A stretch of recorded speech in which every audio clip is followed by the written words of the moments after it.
दोस्तों नमस्कार, मैं आशीष मर्रा आपका मेरे चैनल पर स्वागत करता हूं। आज मैं ट्रेनेक्ज़म एसिड टैबलेट के बारे में बताने जा रहा हूं, साथ में इंजेक्शन के बारे में बताने जा रहा हूं। मार्केट में आपको किस नाम से मिल जाएगा, मार्केट में इसका ब्रांड नेम क्या है, इसका यूजेस क्या है, साइड इफ़ेक्ट क्या है, इंजेक्शन के बारे में पूरी कंप्लीट जानकारी है। दोस्तों अगर आपको वीडियो ये पसंद आती है तो आप हमारे चैनल को सब्सक्राइब कर लीजिएगा। चलिए फिर वीडियो को शुरू करते हैं। में आपको ये ट्रेनेक्ज़ा कैंड के नाम से मिल जाएगा। इसमें आपको अलग अलग मिलता है, जैसे कि टैबलेट भी मिल जाएगा, इंजेक्शन भी मिल जाएगा। साथ में अगर आप ट्रेनेक्ज़ा एमएफ लेना चाहते हैं, टैबलेट होता है जिसमें मेफनेमिक एसिड इंक्लूड होता है, तो मार्केट में इजीली अवेलेबल हो जाएगा। इसका जो यूजेस होता है, ये हैवी ब्लीडिंग को कंट्रोल करता है ड्यू टू इंजरी या फिर पीरियड्स के दौरान उसको कंट्रोल करता है। यह एंटी फाइब्रोलाइटिक क्लास की दवाई होती है। इसका जो काम होता है, हैवी ब्लीडिंग को कंट्रोल करती है, मतलब कि उसको रोकती है। या फिर अगर किसी को कोई डिसऑर्डर होता है, उसके द्वारा उसको ब्लीडिंग हो रही होती है, तो उस समय इस दवा का उपयोग किया जाता है।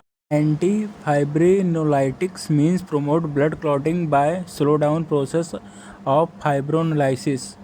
फाइब्रोनोलाइसिस means break down of blood clot, मतलब फाइब्रोनोलाइसिस प्रक्रिया में होता है जो रक्त के थक्कों को तोड़ता है।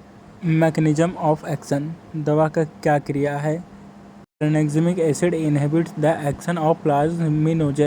ट्रेनेक्ज़मिक एसिड का उपयोग क्या क्या है, इसका यूजेस कहाँ कहाँ पे किया जाता है, जैसे कि यूजेस इसका देख लेते हैं। जैसे कि अगर किसी को नोज से ब्लीडिंग हो रही है, मतलब कि नाक से अगर खून आ रहा है, ब्लड आ रहा है, तो उस समय इस टैबलेट का इस्तेमाल किया जाएगा। या फिर हैवी पीरियड्स, जैसे कि होता है महिलाओं में, पीरियड आने के बाद में भी उनमें ब्लीडिंग होती रहती है, जैसे कि नॉर्मल जो डेज़ का टाइम होता है 4 से 5 दिन होता है, इसके बाद भी अगर उनको ब्लीडिंग हो रही है तो उस समय इस टैबलेट का इस्तेमाल किया जाता है।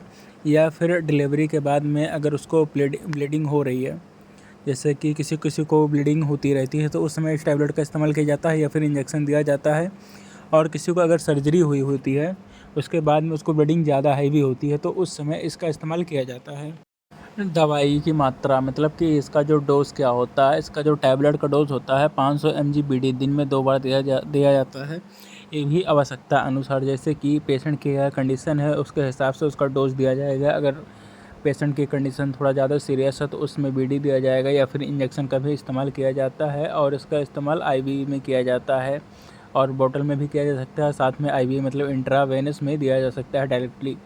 इसका जो डोज़ होता है इंजेक्शन का 10 से 15 मिलीग्राम होता है, और ये अकॉर्डिंग होता है कि पेशेंट का क्या वेट है, किस अकॉर्डिंग क्या देना चाहिए और उसकी कंडीशन के ऊपर। मैंने तो सिर्फ नॉर्मल डोज बताया है। इसका कुछ साइड इफ़ेक्ट भी होता है, जैसे कि नौजिया हो गया, जी मितलाना, वोमिटिंग हो गया, उल्टी होना, या फिर बुखार होना, बॉडी में पेन होना, जैसे कि ये सब कुछ कॉमन साइड इफ़ेक्ट देखने को मिलता है किसी किसी पेशेंट में।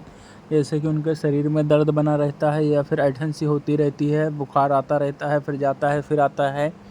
साथ में वोमिटिंग होती है, या फिर उनको जी मितलाता रहता है, जैसे कि उल्टी होगी बट होती नहीं है। तो उस समय डॉक्टर की सलाह लेना चाहिए और फिर दवा का तुरंत उपयोग करना बंद कर देना चाहिए था, अगर आप कर रहे हैं तो।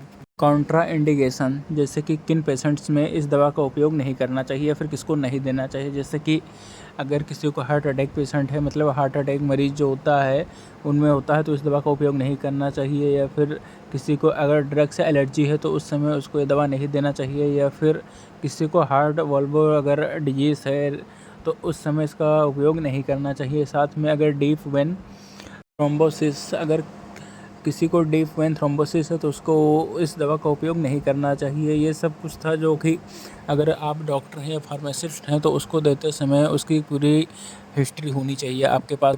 दोस्तों ये छोटी सी जानकारी थी, अगर आपको पसंद आई हो तो आप हमारे चैनल को सब्सक्राइब कर लीजिए। बाय मिस्टेक मुझसे कोई गलती हुई हो तो उसके लिए सॉरी। मिलते हैं फिर नेक्स्ट वीडियो में।